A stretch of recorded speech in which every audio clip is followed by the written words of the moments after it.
the story of resilience, I think, is a really nice one, but I do think it masks, these overall levels mask a lot of really important individual variation and experience. So as you know, there were some groups that were hit particularly hard. Younger individuals is certainly one new risk profile. The pandemic often hit women in a harder way than men in many samples that came out, but also parents, especially in the early months and year of the pandemic. People with young kids at home, in particular young kids under the age of 5, this was the strongest effect. Basically, young female parents were like this nexus, these qualities.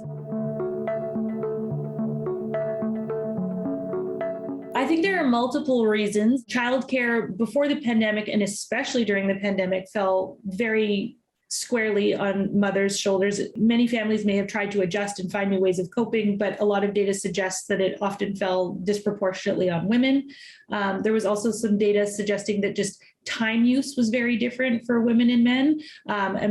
Women were doing a lot of altered hours and a lot of more juggling. I think there was a lot of extra strain on people's times and on time in ways that we didn't see before.